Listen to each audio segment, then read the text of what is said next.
And we're live. What's up, everyone? We don't have a guest today. We have a business partner and group moderator, Jordan Bloomingdale. Jordan is the founder of Dreamlife Innovations, a company dedicated to helping individuals achieve a better financial future. With over 6 years of experience in the financial industry, Jordan is an absolute authority when it comes to building wealth and mastering your finances. Today, we'll be tapping into his invaluable expertise as we dive into critical mindset shifts needed for better credit, how to set up and achieve meaningful financial goals, and his top 5 credit tips, plus powerful budgeting tools and strategies. Whether you're looking to get out of debt, improve your financial score, or simply take control of your finances, this episode is going to be packed with game changing insights and actionable advice from Jordan. A quick intro and word from our sponsors. Haha. Finance for individuals and business all began with a vision, a community where like minded individuals could gather on social media to share their passions, experience, and knowledge for a brighter future. Our mission is simple: to foster growth, development, and keep pushing everyone forward. We believe everyone has the potential to succeed, and we're here to support that journey. Join our community of leaders and visionaries as we learn, grow, and build a brighter future together. For those on YouTube and other platforms, this is originally a Facebook group, and we're going to be keeping it here. Join our Facebook group. Link is below. Also, it is facebook.com/group/finance for individuals and businesses. We'll see you there. Now, Jordan has helped countless individuals and families transform their relationship with money, and I know the value he's about to drop is going to be absolutely game changing. So get ready to take some serious notes. Jordan, welcome to the show. We're thrilled to have you here, man. How you doing? Good afternoon. I'm super excited to be here as well. Thank you so much for having me. Yeah, man. I've known you for a long time, man. How's I know business is going good. You've had a lot of traction recently, and I know that you have a couple different ventures with Dream Life. You want to dive into those details real quick? Yeah, absolutely. So it has been a roller coaster for sure, but it's one that, I've enjoyed every minute of it. And it's been a learning experience as we go through. So really what started out as a side business really kind of changed my life, to be honest with you. I was one of those that, came out of college with debt, with collections, with credit cards, and you name it, and didn't have any financial literacy. And I started this company out of my own need. And so today, as you know, we'll dive into that a little bit later on. But today, what sprouted out of that seed is now a full fledged financial empowerment company that can take a renter, someone who is aspirational about becoming a homeowner, teaching them the ways, enabling them, putting processes into place, helping them become a homeowner, but then not just stopping there, but taking it further and teaching them about assets, about wealth generation, about generational wealth, including tools like residential solar and storage solutions, and really helping them overcome those homeowner obstacles and that homeowner overhead, um, and helping them decrease things like their electric bill, and so they can live a more fruitful, more empowering life. So, Right. been a blessing. Yeah, for sure. Whenever people understand living under your means so you can go and do the things that you want to do, it really changes things. And kind of that kind of bridges into the conversation topic of mindset with credit. Um, just having a good mindset is really a game changer in increasing your financial stability. What's a couple things that you've come across with the mindset and kind of dealing with that? Because I know that it's not like you're really supporting them. You're helping guide them and explain to them like this is all part of the process, and there's a lot of ups and downs whenever you're going through whenever you're trying to build everything back. Sometimes it can be tough for people, but that's where you step in and you help a lot of people go through that. Um, can you kind of dive into mindset a little bit?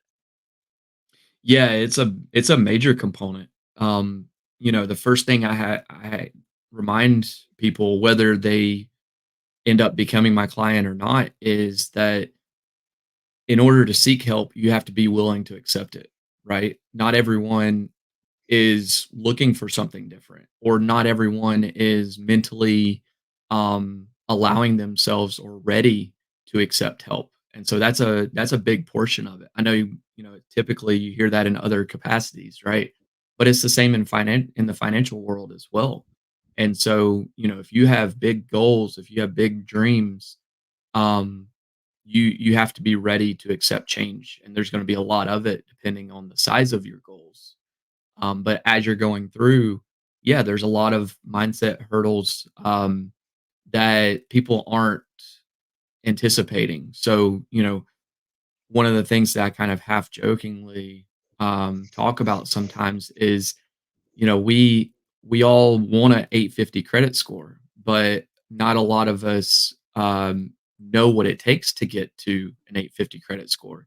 And so, we it's kind of one of those things that it how quickly did you go from, maybe a 700 initially down to a 430? It didn't happen overnight. And so going backwards, or going forwards rather, after going backwards, is not going to happen overnight either. So there's a little bit of delayed gratification there. There's a little bit of mindset and overcoming obstacles. There's some mindset around, maybe, I don't know if PTSD is the right word, but just rebuilding disciplines, and Right. relearning how to properly manage money, how to use credit cards properly. A lot of us don't even weren't even taught originally how to use credit cards properly, so we're just learning on our own. But whenever you start to learn how to do it properly, it's a whole new world. So yeah, mindset is huge in multiple different instances of financial literacy and financial education. Right. Yeah. Mindset's probably the biggest shift.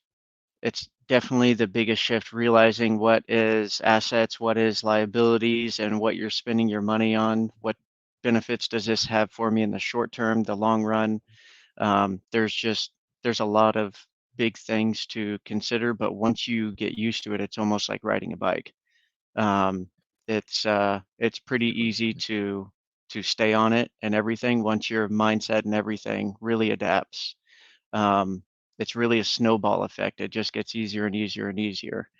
Um, I've seen that with a handful of people.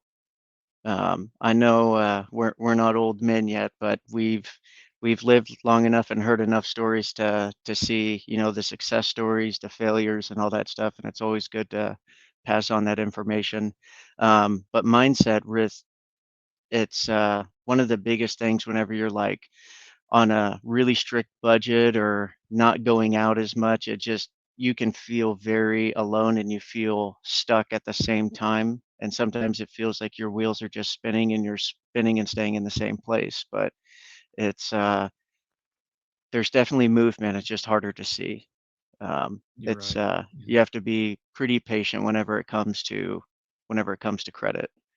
Um, Yeah, it can be a slow moving machine, and that's a great point. With so much commercialization these days, you've got Amazon seemingly having a sale every other week. You've got malls and online commercials and deals and this, that, and the other. And it's like if you're not spending money on something, then you're not part of the cool club, so to speak. But right. the timeless saying is boring is valuable. It doesn't matter if it's stocks or budget or just your goals, your life goals in general. Boring is valuable. So Yeah. There's oh man, I'm a boring person then. not No, anything it's wrong with that. there's there's there's definitely a lot of different things you can do to really curb your appetite for hunger for more whenever you're on your budget and all that stuff and really it comes down to creating more. focusing on creating and not consuming. I say that quote quite a bit. I can't remember where I heard it, but it's uh, it's really made a big impact because you sit there and whether it's late at night, you might just be scrolling. And what are you doing? You're just consuming information. You're not actually putting anything to work. Right. Like for example, I created this Instagram account a while back and was just posting nothing but business stuff on there because I wanted to create like a scroll with purpose kind of thing so people can come Mhm. to it's just a library of business stuff. But but eventually you're just scrolling. Even if you have something as productive as that, you're still just scrolling and you're not putting anything into action. You have to like actually take the material, break it down, use a strategy, talk to someone else, talk to people about it. It's really good to have open conversations whenever you're working on things because there's a lot of uh, constructive criticism that could people can offer, or just more tools that people could give you, or someone else to talk to that knows a whole bunch about it. It's just an extremely small world, and whatever you're working on, you're not the only one. Right. Um, that's just It's that's very what true. I've learned. I used to feel very alone for a really long time just because I thought that, I was one of the only ones on my little journey in my own little world. My mindset was a little messed up from other stuff, but it still kind of kept me secluded from the public and asking for help. And really asking for help is really I contribute a lot of my I'm not like a wildly successful person by any means, but a lot of my successes and things that I've achieved is because I asked for help. I looked for training, I did research, and I talked to people that have done it before. Right. And Success when leads to some wisdom. right, and when someone like you who has gone through it and now you're running a business surrounding credit, it's just an easy outreach.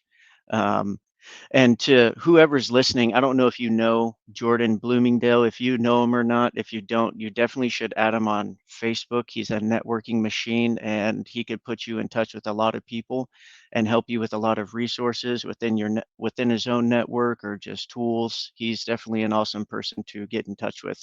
Sorry to plug you real quick. I meant to No, throw I that in appreciate earlier, it. but it's really a big advantage whenever you start partnering with people, especially on credit. Credit's really confusing, and especially because they change laws, Right. and not everyone's job to really keep up with those laws. That would be you, That's me. and Yeah.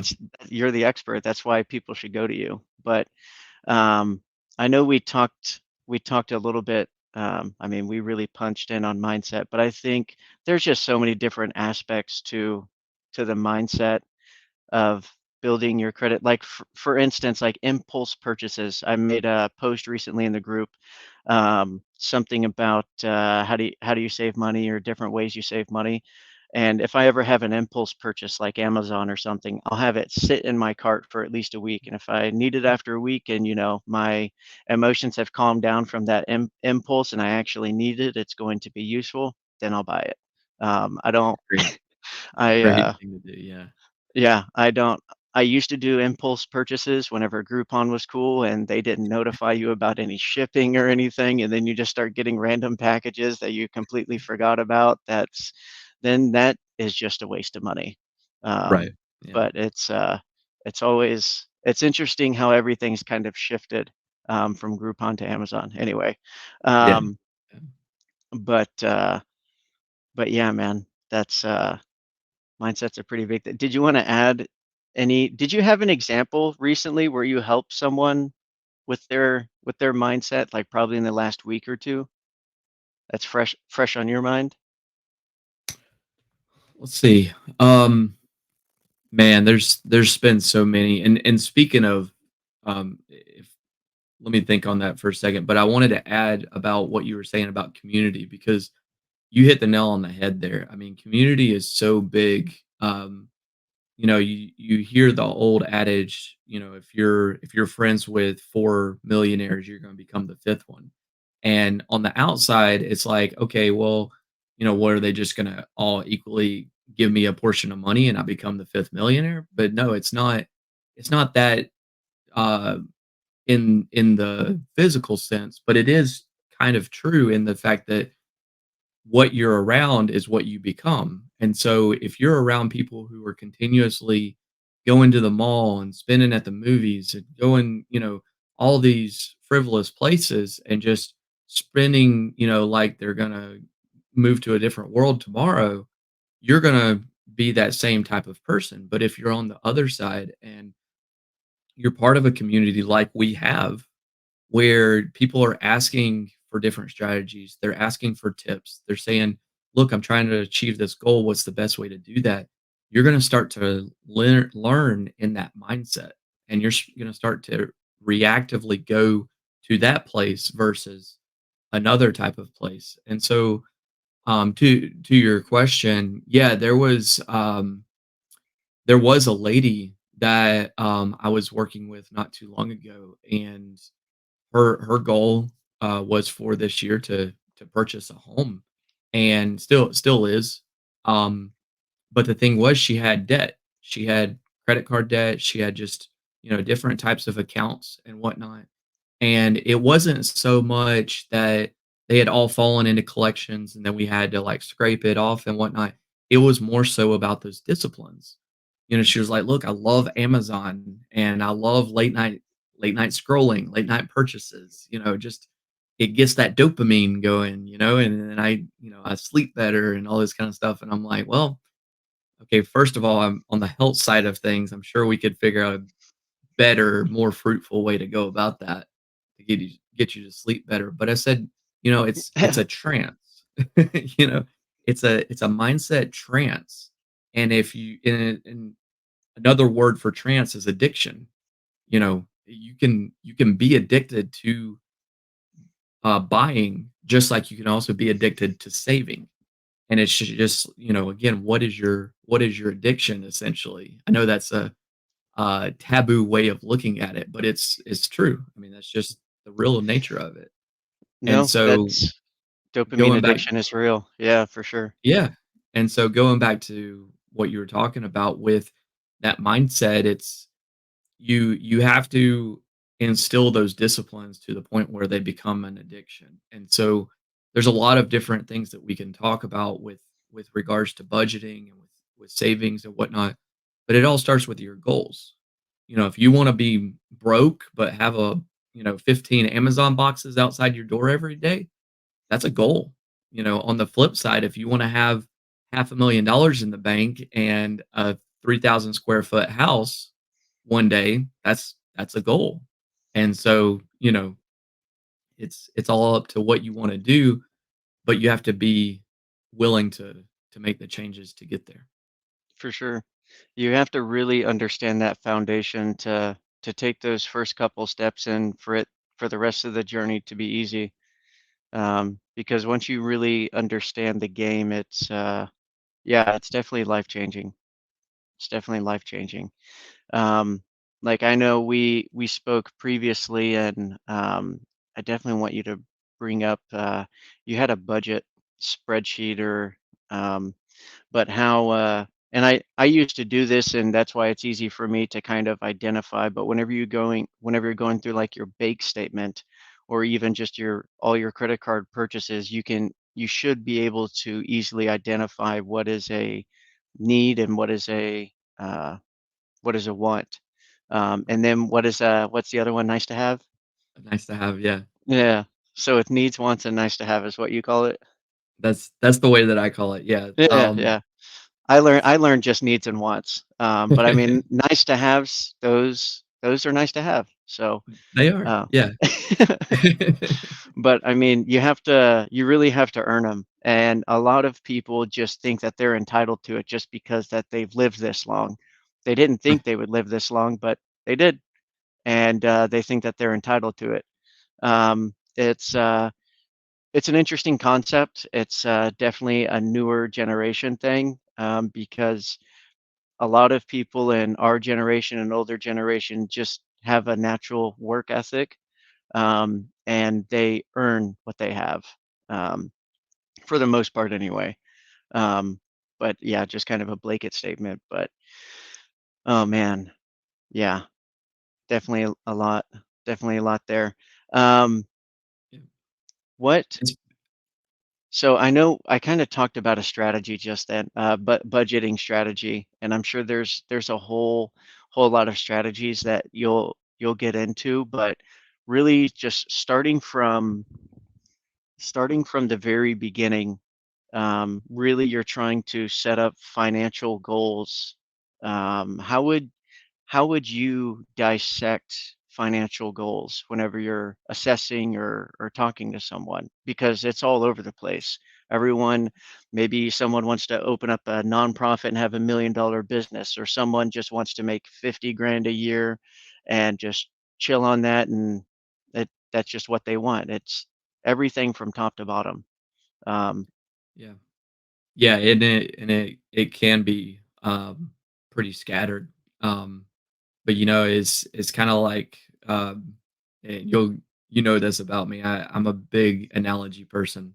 So it's kind of like, when you're shooting a shotgun, it's the spray and pray method. Well, if you're not focused on any one thing, then you're not gonna achieve anything. And so I'm kind of like, the way that I kind of approach it is not like a typical store, if you will, right? So like when you go to the store, you know that you're going there intending to purchase something, and when you make that transaction, you receive it, and that's it. It's black and white. You either bought it or you didn't. Well, when I'm working with a client, um, I'm more almost more like a behavioral scientist or like a problem solver, really, but like a from a psychology perspective, because what I'm there to do is really to help enable you and to help provide direction, but give you the tools and the processes to do so. So to your point, the first thing that we would do is really sit down and have that conversation around, okay, yeah, you may want $1 million in the bank, or you may want to make $100,000 a year, but why? Is it sure everybody wants a nice home, and everybody wants to have food on the table, but are you okay with eating at McDonald's, or would you rather have a steak dinner every night, or 3 nights a week, something like that? Are you okay with living in a one-bedroom studio, or do you want a 10-bedroom house? Um, Looking at those goals provides that roadmap, and that roadmap then sets us on that journey, and it in conjunction with the processes and the tools that we provide help them to become as successful as they want to be, and as far as grandiose of goals as they want to achieve. And so, to your point about the budget, it's like, okay, if I know what my goal is and I know how big or medium or small it is, then I know where, if I'm backing out, I know where my starting point is. And that's really the most important part, because if you have your budget set, and to your point about the bank statements, um, I did a training on something very similar not too long ago. And it's really looking at the last 3 months of your bank statements, and it's taking three highlighters, to your point: needs, wants, nice to haves. And your needs really are just that. It's anything that you have to have in order to survive. I'm not talking about, if you already have 15 pair of blue jeans, I'm not talking about going out and spending on a 16th pair of blue jeans. You're good. You have fulfilled that need. um, but on another note, a lot of people these days, I remember when they first started considering internet a need, and it's like, I'm still not sold on it. I really am not, because you don't need it to breathe or to eat or to really live. Um, but it's such an ingrained part of our world these days that in a way, it kind of is a need, from a, I guess, socioeconomical perspective. But it's dictating those needs, and then once you have those taken care of, then you can start taking a look at your wants. Okay, your wants maybe a loose need, but it may be something like, okay, I need this for school, or I need this for work, or I need this as an improvement on my car. Yeah, the car works, so it satisfies that need, but it's a want to make the need a little bit better. And then Hmm. the nice to haves are really just kind of that play money. If I want to go out to a concert, that's a nice to have. It doesn't fulfill a need. It really isn't even a want. It's just, you know, okay, that's entertainment. And so when you're building out your budget, if you have your needs fulfilled, awesome, you're good to go. If you have your wants, oh wow, that was interesting. If you have your wants, then That was good kind to of go. cool. If you have your wants, then you're even in a better position. But if you have a little bit extra on top of that, well, now it's like, okay, well, I have a little bit extra. I've got 20 bucks. I can go spend it. If I just blow it, then I'm not compromising my lifestyle, right? It's I'm okay whether or not I have it or not. And so that's when you can start looking at things like, okay, maybe I take some of my nice to haves and I put more of it towards my investments. Um, because that needs is part of um or sorry, your investments, initial investments and your things like emergency fund, that's already in your needs. And so maybe I want to add a little bit more on top of that to get to my goals faster. But that's Right. again going back to that mindset. So I did that training not too long ago, and it was really beneficial because it started changing people's outlook on how they view money and how it can work for them. Hmm. Um, but it's also working towards their goals as well. Um, do people usually have more lofty goals, or are they usually a little more moderate? Um, I would say they're pretty aspirational. I really would, which in my opinion, I'm okay with. I'm actually kind of glad because these days, one thing that I didn't mention earlier is like we both know, inflation is running rampant. Things are like 10, 15% higher than they were just 6 months ago. Things are more expensive. And so budgeting is more important than it's ever been. I don't care if I've seen people living paycheck to paycheck and they're making $250,000 a year. It doesn't matter how much you make. On the other side, I've seen people where they're making $30,000 a year and they're flush with cash. It budgeting can change everything. But, you know, with if you have a very aspirational outlook on life, that's not going to really hold you down. It can kind of dampen it a little bit for a season, but overall, you're gonna be wanting to get the most out of life that you can, and so I have seen that a pretty good bit.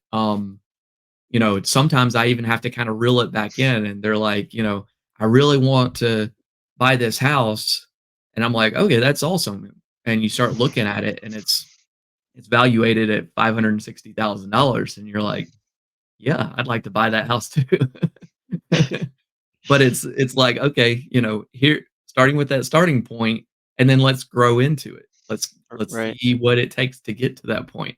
Nothing is off the table until you take it off the table, but you also have to be realistic about it as well. Yeah.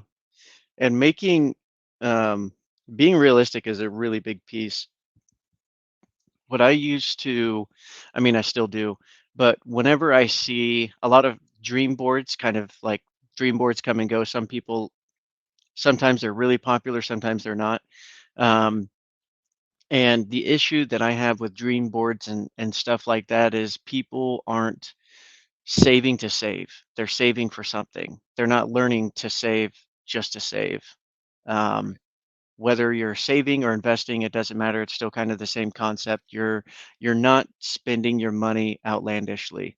You're not just blowing money. I mean, don't get me wrong, a dream board has stuff on there, some goals and all that stuff, but it's not it it shouldn't be the core reason why you're saving, because Right. there's a lot more than just what you put on that dream board that's available out there that you're going to find and you're going to be happy pursuing and all that stuff. But it just, yeah, man, it, Yeah, no, that's a huge point.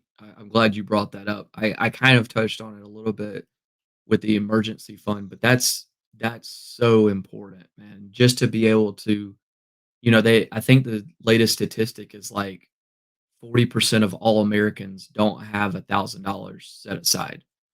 $1,000. That's 10 $100 bills. That's nothing, basically. I mean, realistically, that's nothing. yep, And 40% of all Americans don't have that. So if they blow a tire, they're not able to pay for it. If they lose their job, they're basically now borderline homeless. Um, and it's like you don't know what you don't know. And I can't tell you how many times I've talked with people and they're like, "Oh, I can't pay for this right now. I have to wait 3 months." And it's like, "You have to wait 3 months? Why? Like, what are you spending between now and then? And if you're not spending anything, are you just working part-time? Or, like, what's really going on?" And it's like, I know what's going on. What's going on is that they have these lifestyle purchases that they think are important, they think are a need, but it's because they think they have to have it in the moment, and it's not being set aside for those rainy day instances. And so that's super important, man. Like there's a difference between goal setting and saving for your goals, and then what you're talking about in not even investing in like stocks and bonds, but just to have it to set it aside, yep, you know? Like if you want to buy something, there's a difference between wanting to buy it and setting aside to just have it sit there and knowing that, something I wish there was a way to like teach people, how we always talk about like you always hear that one person, man, I couldn't win the lottery to save my life. Well, buddy, you better have like 5 grand set aside because you're one of the most unluckiest people I've ever met. We all know that one person, yep, right? So it's like if you know that you're unlucky, go ahead and set it aside. $1,000, 2, 5, whatever it takes for you to feel comfortable and for you to have that safety net. Huge, huge point. Yeah. yeah.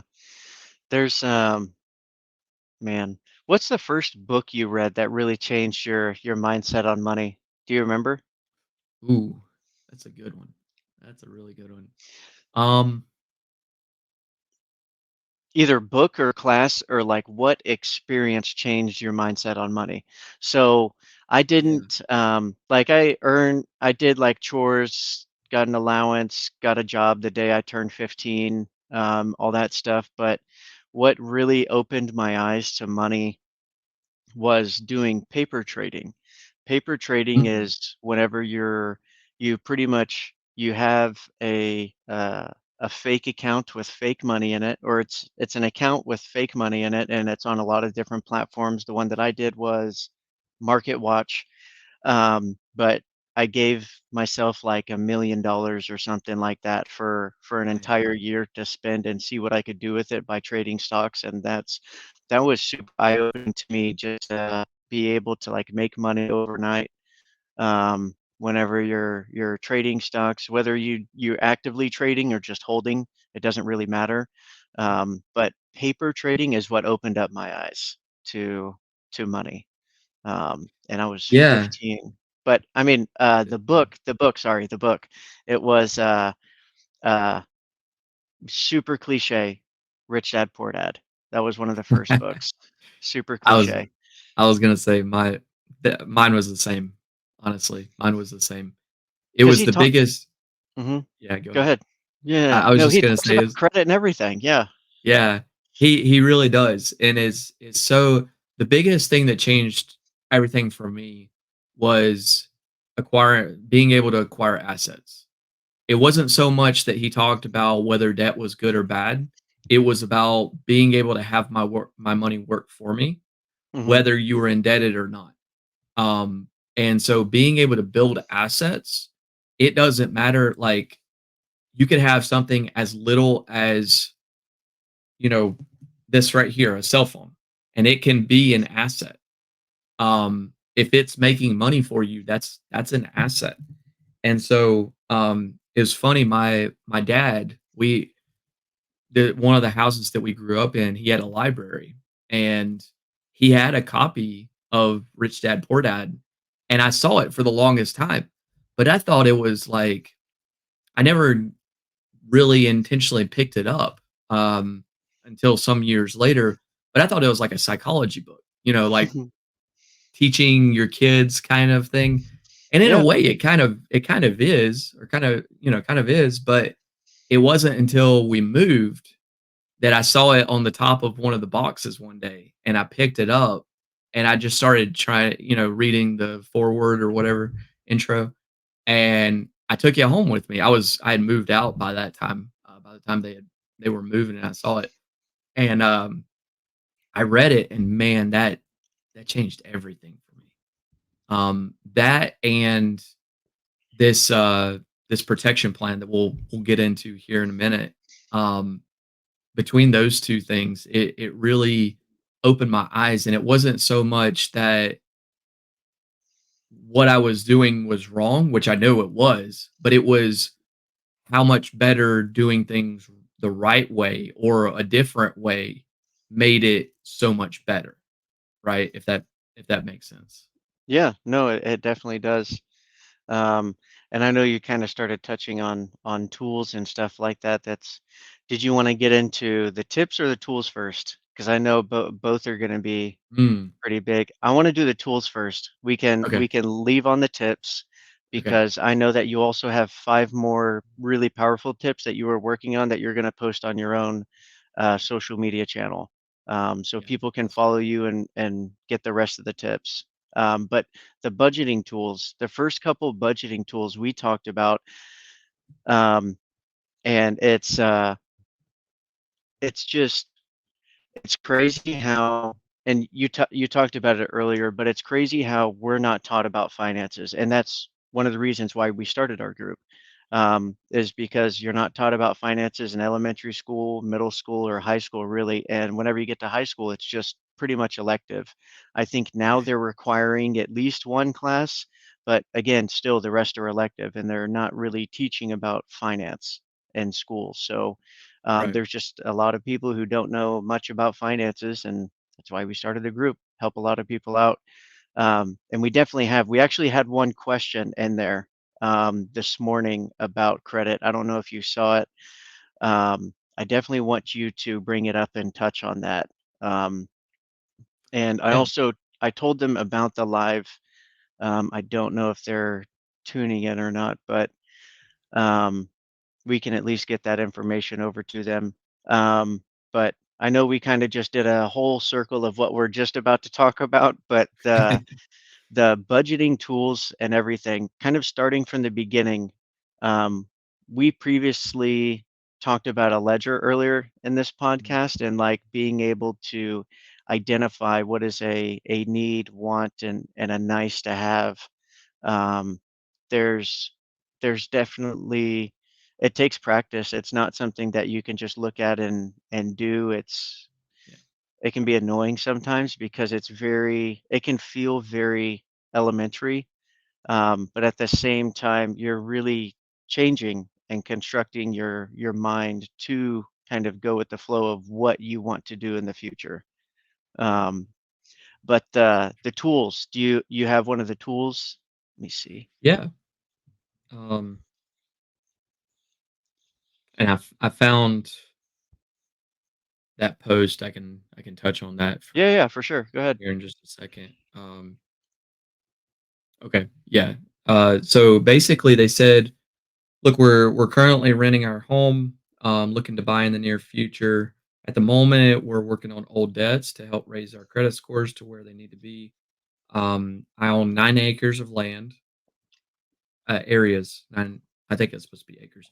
Yep. My question is, should I sell that land and pay off my old and current debts, or should I keep it and just work to try and pay the debts off?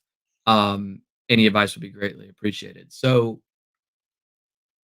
my my first piece of feedback is I if you're able to, now if you're getting ready to lose a house or if you're, something along those lines or you owe the IRS or something like that, um, that's when I would consider getting rid of land. But land is an asset and they're not making any more of it.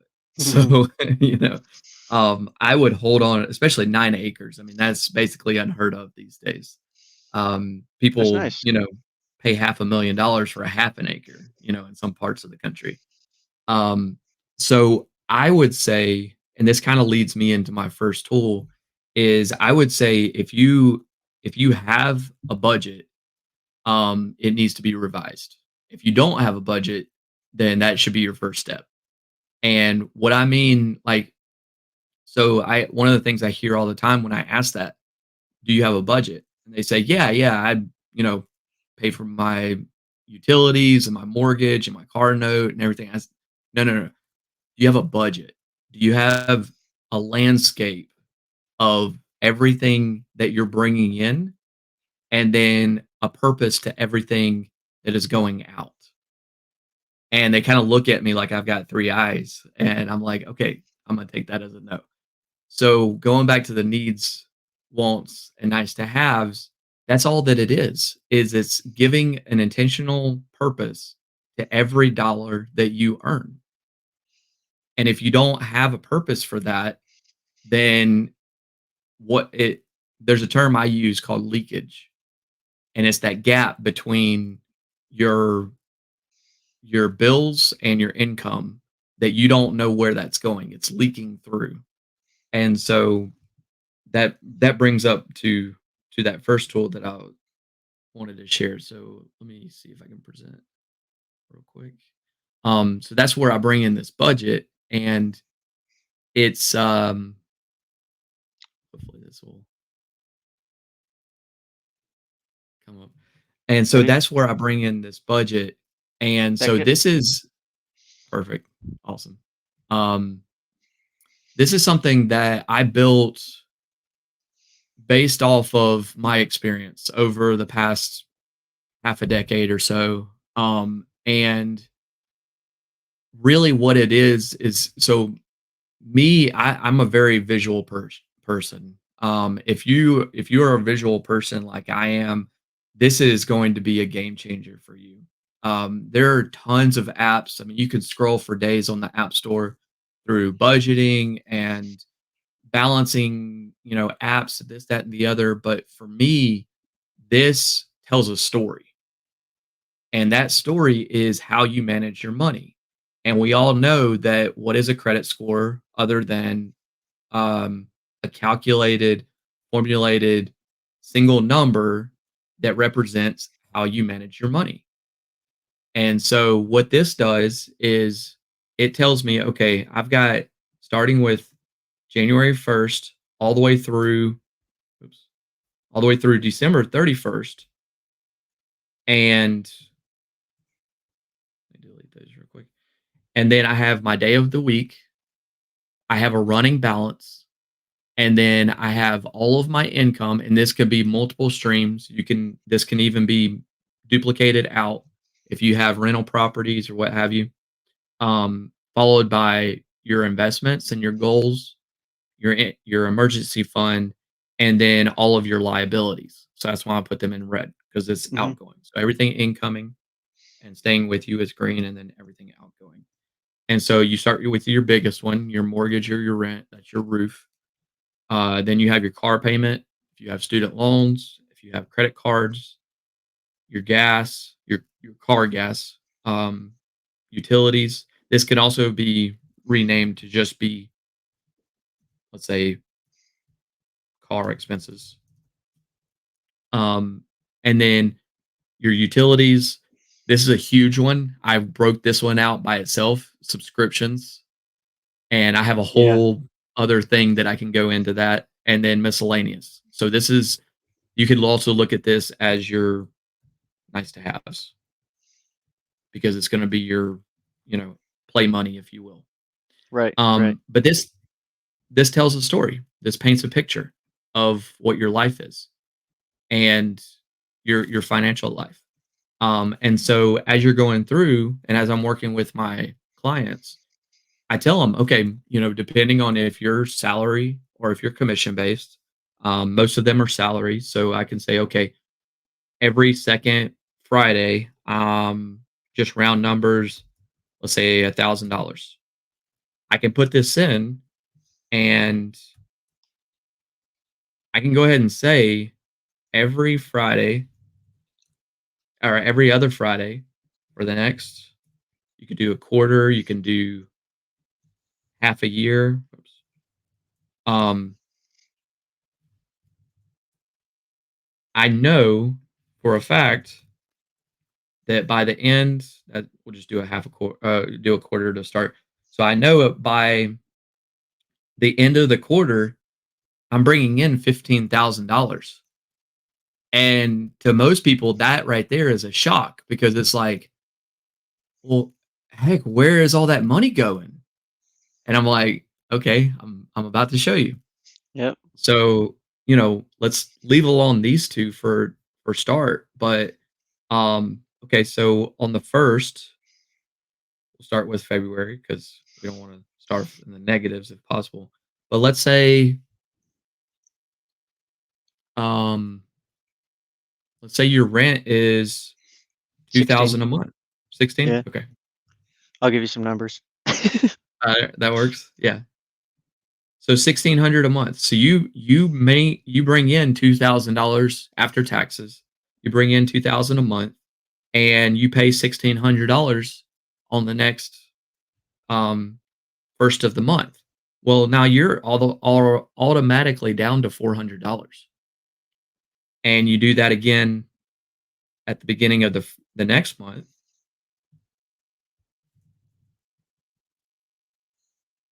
and then you do that again at the end of the following month, at the end of the first quarter. And you walk people through this. And I walk people through this. Now, Yeah. depending on, um, you know, Because just to a yeah, lot of people don't do this exercise and haven't done this exercise since maybe high school. And even then, maybe elementary school. Maybe if they talked about like a checkbook that their mom or right. dad or someone just let them borrow because of a math project that they're working on. But That's yeah, most people most people don't do this. And no, just because it's pretty straightforward doesn't mean it's going to be a cakewalk every single time. Sometimes you're going to have questions. Sometimes it should be in a different spot, but that's why it's always good to have someone like you looking at it because you see hundreds of these every single month, different variations, people working in different industries, completely different scenarios. But yeah, it's and I'll tell definitely you a good way to one of the track. yeah, I mean, it's an eye opener, and I tell you all the time. I tell you, I hear this all the time whenever I'm talking with someone, and I have to, you know, sometimes it's a hard conversation, even before we get to this point, and it's not that I mean to, but people will get offended whenever I'm talking to them, and I'm like, okay, we have a couple different scenarios. Either you are overspending, either you are overspending on something, like for instance, with your line of work with insurance, you know, they may be overspending there. Or the third scenario is that they're not making enough. And so maybe they have to start looking at a second job. But how do you know that? And they're like, no, no, I make $2,500 a month. What are you talking about? I make plenty of money. Okay, well then why is it all gone every 30 days?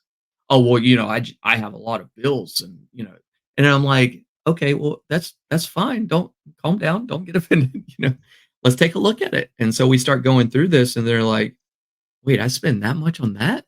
Like, why am I paying for that one?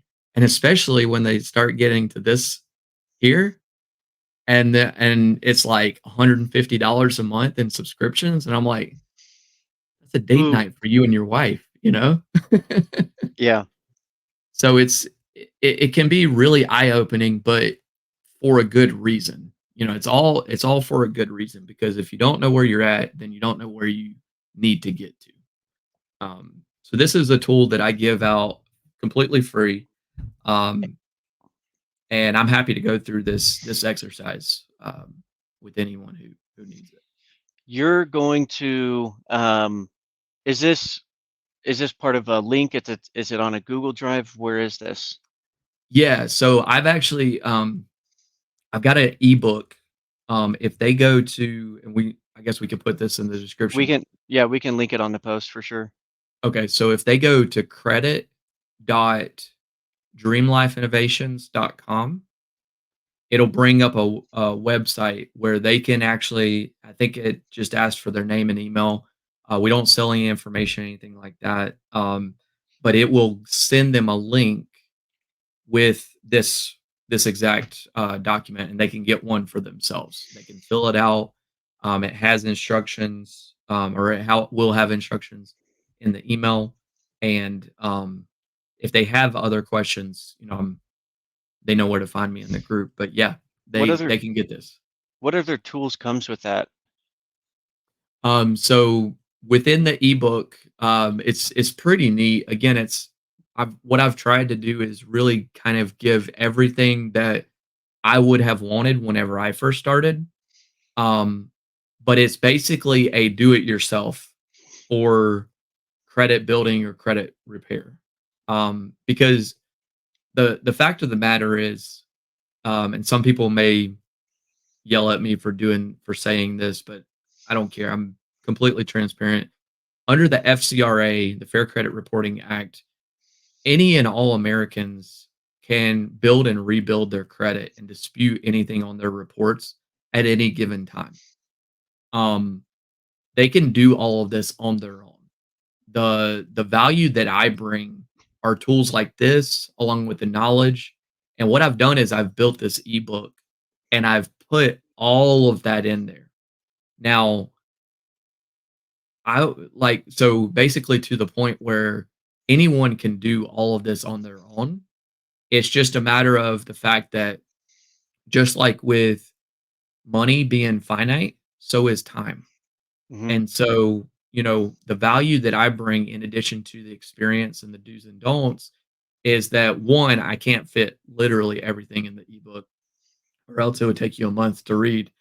But also, there's a lot of it that I can do for them. I can't do everything for them, but there's a lot of it that I can. And so I can help them with things like setting this up, helping it become more streamlined for them, to get over that learning curve faster.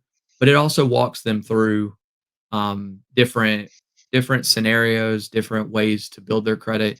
And so, to your point, there's a credit tracker in there. There's also links to um, some of the some of the recommended credit monitoring services that I've used in the past, that I recommend to my clients. And there's some other little nuggets and tools in there as well. So Um, in the in that, is it, so it's just an ebook that they would download?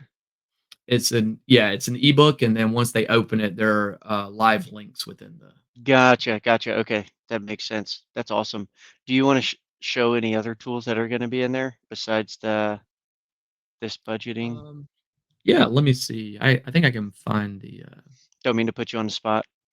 No, no, you're good. You're good. This is my jam, man. I love doing stuff like this. So there's one other one. I can show the credit tracker real quick. This is pretty neat. Um, Again, we also have something similar with a credit monitoring app, but they can use these in tandem. So this is don't Can let you zoom the in? the title fool you. Sorry. Can you zoom in a little bit? Oh, yeah, yeah. Don't let the title fool you. This can be used for anybody. Oh, um, Busy Husband's credit score tracker. yeah. I had done this for There we go. I had done this for an exercise, and I decided, well, I wanna give this out to the public and everything and everybody as well. Right. So let's say, if it's the beginning, this is a little bit outdated from last month, but let's say you start with something really, really awful. Let's say 430 credit score, right? And so your net change is that. But if I want, let's say I want to buy a house by next January, I'll give myself plenty of room. So 1/1/2025. And I need, if you're talking with a lender or maybe you're talking with a real estate agent, preferably a lender, they'll be able to give you an exact score based off of the loan that you need to get. So let's say you need at least a 710 and new house next year! Exclamation. So that's my why. That's my driver. Yep. If I don't have a driver, you might as well just be shooting in the dark, like we talked about earlier. Now, let's say um, this month I want to try and bring it up, let's say 100 points. Okay, so 530. That's admirable.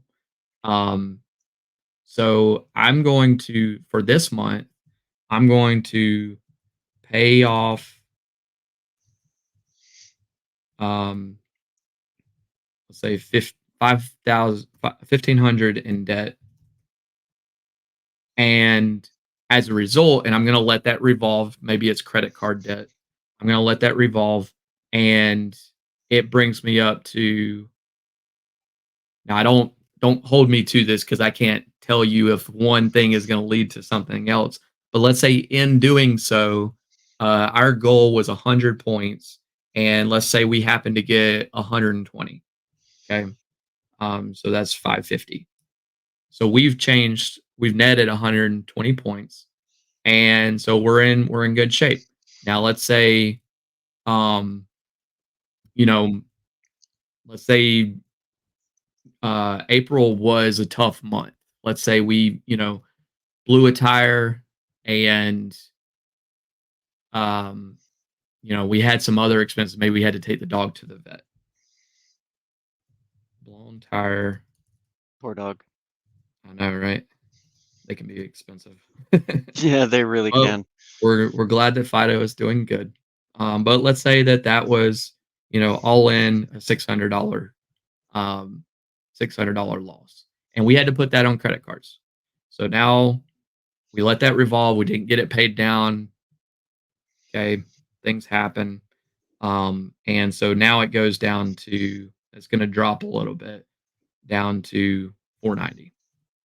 Oh, now it's a drop of negative 60. But then let's say we get a scratcher. I don't know. I wouldn't recommend scratchers, but that's No, some not for a people's hobby. retirement plan. Not for a retirement plan, but let's say you get lucky and you hit it for 2,000 and you put that towards it, and let's say it, goes up another 75 points. That would be 5, 65, 65. Okay.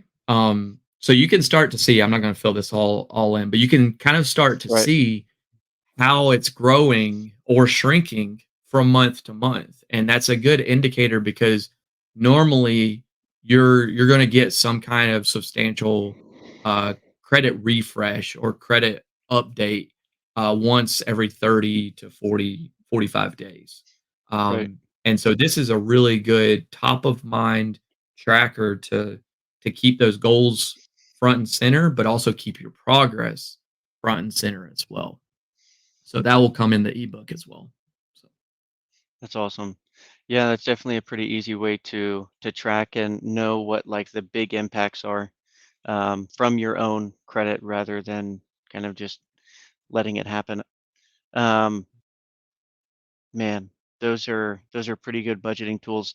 Again, we will be putting that ebook in the description whenever we repost with a thumbnail and everything. So that'll be there.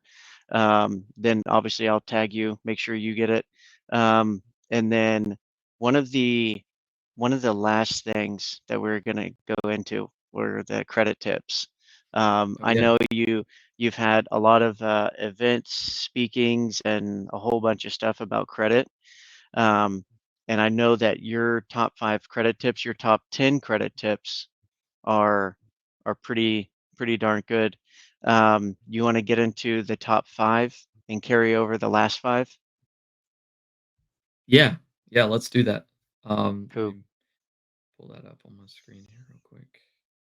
Um, yeah, so what I did was I kind of put together, kind of a top 10 of the most not really frequently asked questions, but most impactfully asked questions. So IAQs, maybe something like that. Yeah, Um, and so yeah, so the first one, um,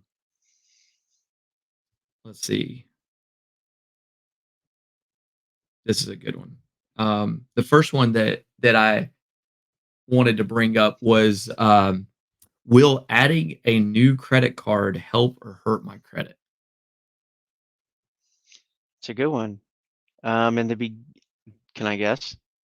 Sure. I'm kidding. I kind of cheated. I know a I know little you bit. do. Yeah. I guess it's gonna hurt in the short term. It could definitely help in the long run, Beautiful. Yeah, exactly. It's kind of a double-edged sword, but it's a necessary evil. right? So when you add that new credit card, a couple of factors are gonna be impacted. Your payment history, your credit card utilization, and your account age. Well, and actually 4 in your hard inquiries. All Yep. those are gonna be affected. So your payment history, um, will will go actually, no, your account history will stay the same. So it is just the 3. Your credit card utilization will actually go down because you're averaging in your credit limit to the rest of your, other cards and your other Yep. accounts. Your account age is actually gonna drop temporarily, as that account is aging, as that new account is aging, and it will slowly come back up. And then your hard inquiry, because they did have to run your credit and do a hard credit check, it will add a hard inquiry for 2 years, and then that will drop off. So temporarily it will drop, but as you use that credit card responsibly, it'll exponentially increase it, and it'll help you more in the long run than it will hurt you. Now, quick question. Does it make a difference if it's a just a unsecured credit card or a secured credit card? Because I know in the beginning, whenever you're building credit, maybe your credit's bad or maybe you don't have any credit at all. Usually, one of the best ways to do it is a secured credit card, or so I've been led to believe. Is that still the case? Yeah, so, it's gonna be along the same lines.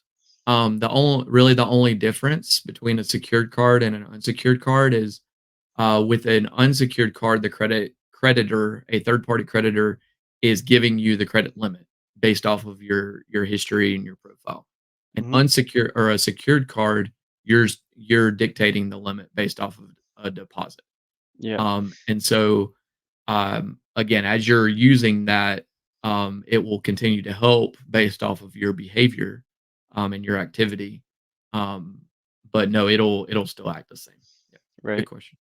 And then for people who, I kind of just went into that, but for people who don't know, secured credit card is whenever you put like $1,000 or $5,000 down on a credit card, and essentially you're just borrowing from yourself until your credit builds up, and then they actually return that money to you, and then you move on to unsecured cards. Um, but yeah, no, secured is how I started because I started kind of late in my mid 20s with credit cards and got like $1,000 secured card, and that was my first credit card. I was like in my mid 20s when I got my first credit card. Um, but so that was number one, That right? was Well, that was actually technically number 1 and 2. Okay, nice, nice. No So worries. three. What's three So gonna be? number 3 is, will paying off a collection help or hurt my credit score? So this is a S- big one that I get. Yeah. So I would I would think that that would, I mean, obviously that would help, but you're also closing an account, which is interesting, right? Yeah, well, so the account's already closed. Okay, So once the collection, once the account hits collection status, it's already been closed by the creditor. gotcha. So Yeah. that So part yeah, pay is it off. big. Yeah, Yeah. get rid of it. So you definitely wanna get rid of it. This one is another kind of a double-edged sword Hmm. because, um, sometimes if and this is where not knowing what you don't know can kind of hurt you or kind of burn you a little bit. So if you don't get it in writing that the creditor will remove the account or mark it as paid as agreed, not paid as less or paid as agreed as less, something along those lines. Um, it will still show up as a Can you negative. can you repeat the question and repeat the answer? Yeah. So the question is, will paying off a collection help or hurt my credit score? And the answer is that it really depends. So if you decide to pay off a credit account collection, a collection account, make sure that you have it in writing that the creditor or the collection agency, whoever it still sits with, will agree to do one of two things: either remove the account entirely or change its status to be marked as paid as agreed. Anything outside of those two, and it'll still show up as a negative. And there's a lot of collection agencies out there that service, so they're technically third-party collectors, is how they come in. Like maybe it's for Chase or Wells Fargo, and then you have ABC Company Collections. ABC Company Collections is the one who's calling you, and that's the third party. But not always. They don't always have the authority to report your credit back to the credit bureau. So they have to request it from the originator. Right. So you definitely always need it in writing. Writing is a huge piece whenever you're working on something like that. That's why I wanted you to repeat it, Yeah. because I've had friends. I was in the banking industry previously, so I'm really familiar with it. But I've had friends who got screwed over with collections because Oh, they didn't get anything in writing. many, many times. Yeah. And honestly, my my rule of thumb is if it's less than $500, ideally if it's less than $100, but I know with accounts being bigger these days, if it's less than $500 and you have the spendable income without strapping yourself to pay it off, then you can go that route. If it's more than that, let's say it's $2,000, $5,000, something like that, work with me and I can help to get it disputed to see if we can get it removed entirely just through your own your own right as an American citizen operating under the FCRA. A lot Right. of times you can get that removed. Yeah. No, yeah, there's a lot of paperwork gets lost in the process. You'd be surprised. Yeah. There was a Here's an example. Uh, I'm trying to be careful how I'm wording this because I don't want to say too much, but there was a company that, in my previous line of work, we one of the departments, we purchased debt from major companies, and there was a uh, auto loan originator. So we were purchasing auto loans, like we purchased, a couple thousand auto loans.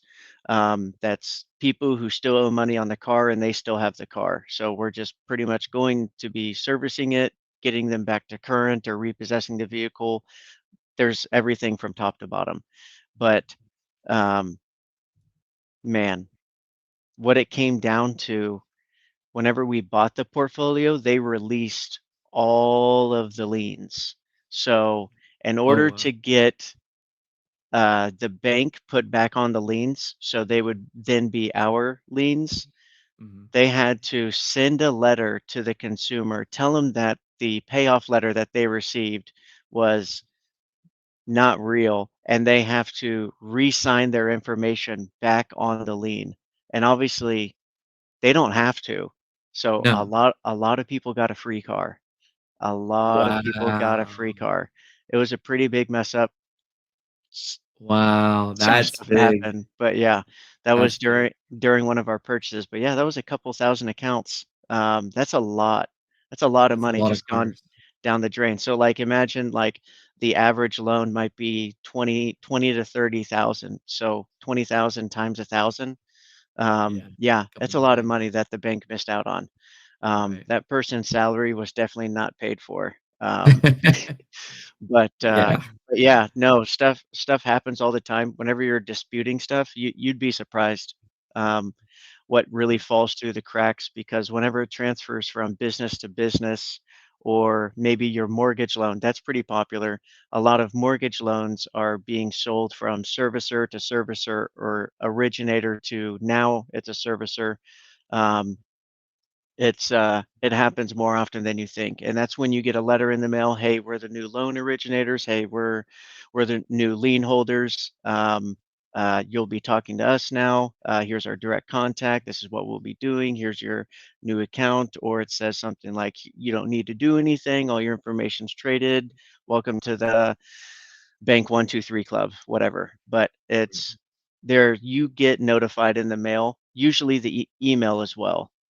But it's definitely something to keep track of and just make sure all your stuff is right because they could also increase your balance during that transaction, and that's against the law because that voids the contract, the original contract that you signed with the originator. Mhm. So there's just Okay. a lot of things to think about whenever stuff like that happens. But I know we're kinda going off on a rant. We're way past an hour now. I think we just finished the 3rd tip, right? 3rd tip, yep. Yeah, yeah. What's a 4th one? What do you got for us? So the 4th one kind of is in that same vein. So will shopping for a new car while working on building my credit help or hurt my score? Yeah. Oh, I mean, I think that would definitely hurt the score in the short run. Long run, it would be better. Do they always report payments? I know not every car, um, or financial arm of the car companies reports. But is that's pretty common for the bigger volume dealerships, right? It is, yeah. For most loan originators these days for auto loans are gonna report. They don't have to report to all 3, Hmm. obviously, but most of the time they will report at least to 1, if Is not there 2. who? What are the three that you're talking about? It's The 3 Experian. bureaus? Yeah, Yeah, Experian, Equifax, and TransUnion. Experian, Equifax, TransUnion. Yep. But you wouldn't recommend having people check their credit directly at those sources. Where would No. you told me or we talked about this because I'm familiar with those uh, credit monitoring services because they're really just data collectors. They don't Right. they sell your data 100%. They sell your data. I know that because I've used the systems. They sell your data. All three of those companies. But what's the one that you were telling me about that was pretty secure? So I personally recommend, use actually 2. So there's one called MyFICO. Hmm. Okay. So those daily reporting or daily monitoring services like Karma and some of the others, um, they're gonna use a model called the Vantage score. And I hear this all the time. It's like, what's the one that's not accurate, or what's the one that's accurate as opposed to these other ones that are not accurate? And I have to explain to them, it's like it's not that they're not accurate, it's that they use a different model. And so they're weighted differently. Hmm. And also it's that some creditors will report to all 3 bureaus, and then other creditors will not report to all 3 bureaus, but I would use my FICO. I think it's like 20 or 30 bucks a month, but what here's what I would recommend. Get a subscription with my FICO. Have them give you your reports because they'll give you all three scores. Um, FICO scores. And then cancel it for the month or utilize it for that month and then cancel it at Right. the end. Because realistically, you only need to pull your scores once every 3 months or about once a quarter. Not too much unless you're actively working on it. Not too much is going to change inside of a quarter. Um, the other one though is again with the protection plan that we have. We use a program called Ultra Score, and even though it is the Vantage Score model, it helps because it allows us to send any updates. If we're working on behalf of the client, we can send updates through to that app. And so you'll see Gotcha. changes in your score a lot faster through that app as opposed to some of the others. Yeah. Yeah, Yeah, no, for good sure. question. Yeah. Man, that's good stuff. Next one. A- I And don't mean to then, keep taking you off track. no, no, you're good. You're good. This is good stuff. I could really do this all day, but yeah, I know we're at a little bit over. Will having a lot of accounts help or hurt my credit score? If they're in good health, I would think not always is it going to be the more the better, but I think you have to really find a balance in there. Especially with the longevity of the accounts, because if you go and open a whole bunch of accounts really quickly, you're definitely going to be taking a hit. Yep. So I was doing some research not too long ago, and according to Equifax, so this is straight from the source, if you will. Um, Right. according to Equifax, they said it's generally recommended that you have 2 to 3 credit card accounts at a time, in addition to other types of credit. So I can go into a whole long spill about ideal, optimizing credit card usage and all that kind of stuff. And we can talk about that offline if people have questions. But that's normally about what I would recommend to 2 to 3, maybe 4 credit cards, each with its own purpose. In addition to maybe a car note or your mortgage or maybe some student loans. That's going to be a good, well rounded mix of accounts. Yeah. That sounds pretty close to the average American. I think so. Yeah. It's just they don't know that they have it. Right. Um, let's see. Kill me with number 5, man. And I know you have 5 more, right? I think that was number 5. I can give Oh, one more though. yeah, give me one more. I thought, okay, I'm miscounting. All good. I know 1 and 2 were kind of one and the same. So That's right. Okay, okay. yeah. Um,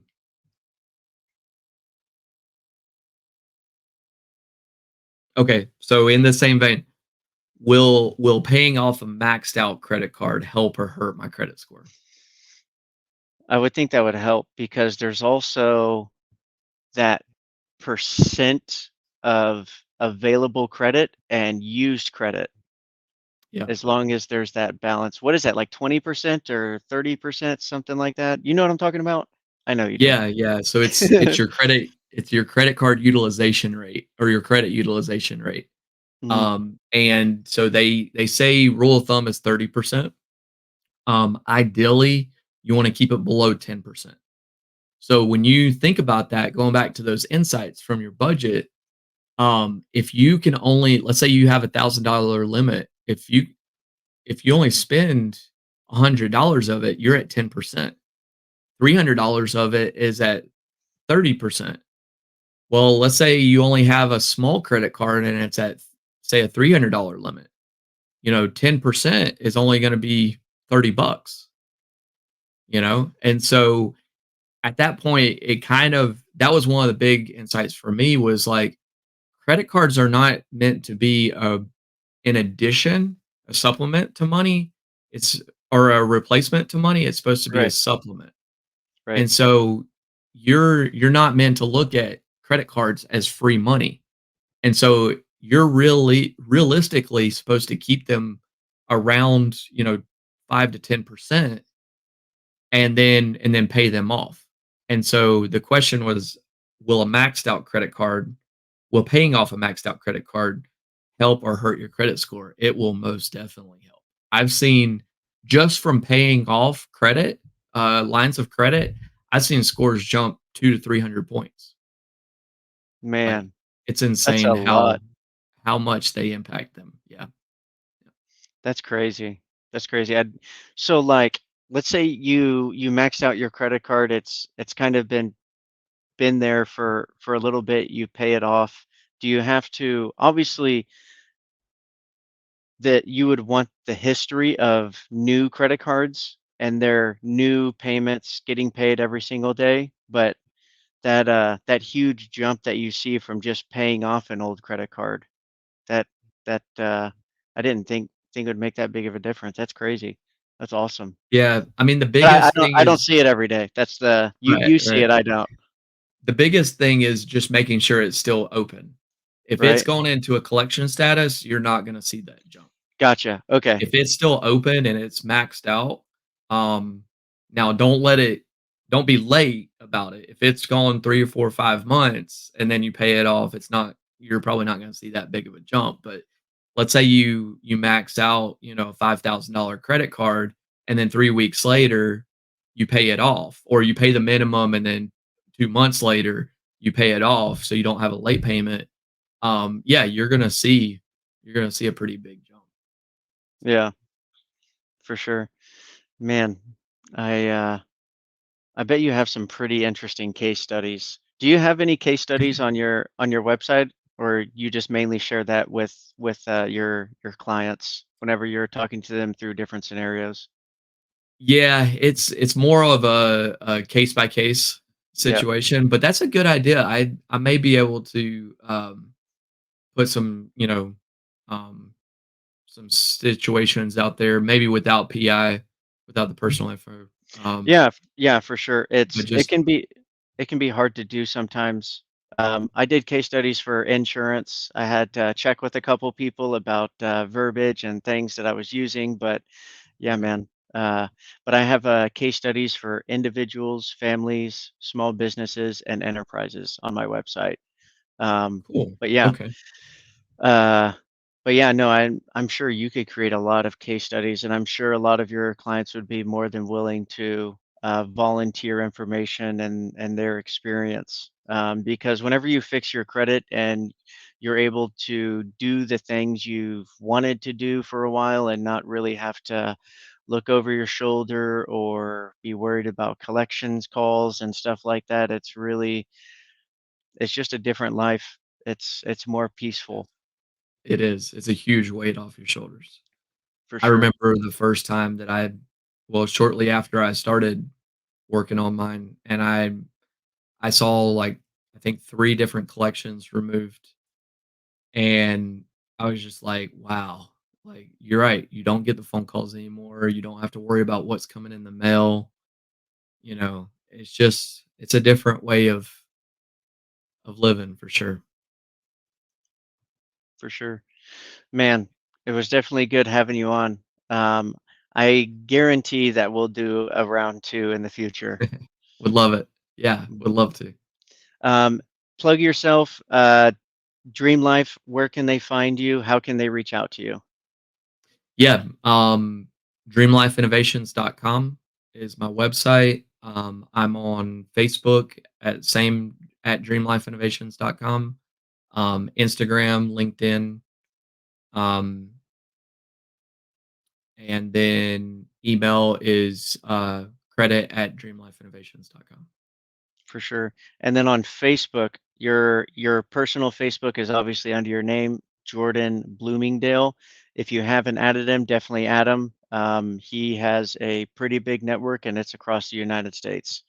Um, man, I'm Jordan A. definitely Bloomingdale. gotcha. Yeah, yeah, Jordan A. Bloomingdale. But man, pleasure to have you on. I mean, obviously, I'm looking forward to your future. That's why we've partnered up and tackled a lot of projects together. We have. Yeah, It's it's been fun. yeah, for sure. and this is obviously another project that we're working on. So it's definitely a ride and a journey to kind of grow and create what world you want to create. But again, that's the same thing with credit. You have to really narrow down that foundation and build it out so you can start creating. And that's kind of where it all starts. Do you have anything closing statements? Um, I would just say, don't be afraid of, what you've done in the past. We all have mistakes.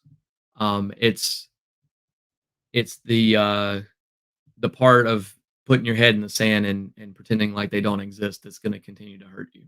But as long as you're, willing to change and willing to acknowledge and ready to move forward, that's when things can get fun. And I'm willing to help however I can to help facilitate those changes. So The only way out is through, and you do it with Jordan. I love it. Good Love it. good talking to you, man. Same to you. Thanks so much. We'll catch up later for sure, man. Later. All right. See ya. Thanks, guys.